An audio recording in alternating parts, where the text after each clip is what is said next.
Hello बच्चों, let's read the question. The question says which light rays undergoes two total internal reflection inside a raindrop.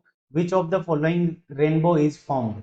Option A primary rainbow, option B secondary rainbow, option C both A and B and option D can't say.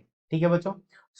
इस question के अंदर पूछा है कि अगर rain drop के अंदर अगर लाइट का दो बार टोटल इंटरनल रिफ्लेक्शन हो तो उस कंडीशन के अंदर किस टाइप का रेनबो फॉर्मेशन होगा, कि प्राइमरी होगा या फिर सेकेंडरी होगा या दोनों होंगे.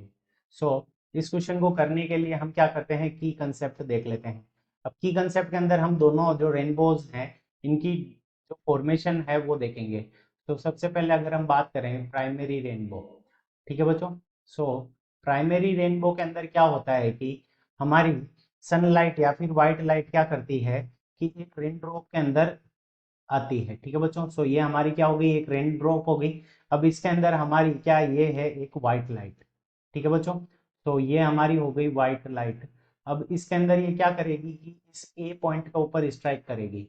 ठीक है बच्चों, ये व्हाइट लाइट हो गई और इस ए पॉइंट के ऊपर स्ट्राइक करेगी तो यहाँ पे क्या होगा, रिफ्लेक्शन होगा. रिफ्लेक्शन होने के बाद में ये अंदर की तरफ इस तरफ आ जाएगी. फिर यहाँ पे बी पॉइंट के ऊपर ये वापस स्ट्राइक करेगी. अब बी पॉइंट से स्ट्राइक करने के बाद में टोटल इंटरनल रिफ्लेक्शन होगा. फिर यहाँ पे सी पॉइंट पे स्ट्राइक करेगी और सी पॉइंट पे स्ट्राइक करने के बाद में क्या होगी कि ये वापस यहाँ पे रिफ्लेक्शन होकर बाहर की तरफ निकल जाएगी.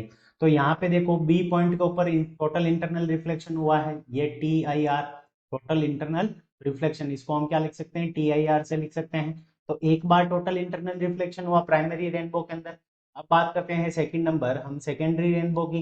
तो सेकेंडरी रेनबो, सेकेंडरी रेनबो के अंदर क्या होता है तो उसको समझने के लिए भी हम क्या करेंगे, एक डायग्राम देख लेंगे.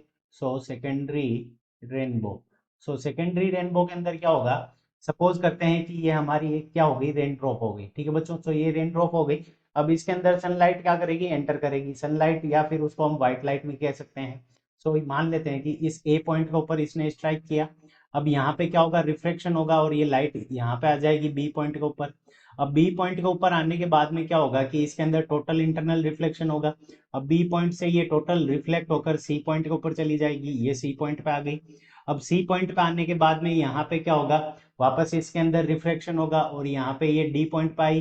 डी पॉइंट पे स्ट्राइक करने के बाद में रिफ्लेक्शन के बाद में ये वापस क्या हो जाएगी, बाहर की तरफ निकल जाएगी और इसके अंदर डिस्पर्जन हो जाएगा तो रेनबो फॉर्मेशन हो जाएगा. बी पॉइंट और सी पॉइंट दो पॉइंट के ऊपर ये क्या हो रहा है, टी आई आर हो रहा है, टोटल इंटरनल रिफ्लेक्शन. कितने पॉइंट पे हो रहा है सेकेंडरी रेनबो के अंदर, तो दो पॉइंट के ऊपर.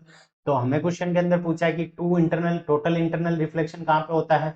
यहाँ पे ऑप्शन बी के अंदर सेकेंडरी रेनबो हमारा करेक्ट आंसर हो जाएगा. I hope you understood it well. Best of luck. Thank you.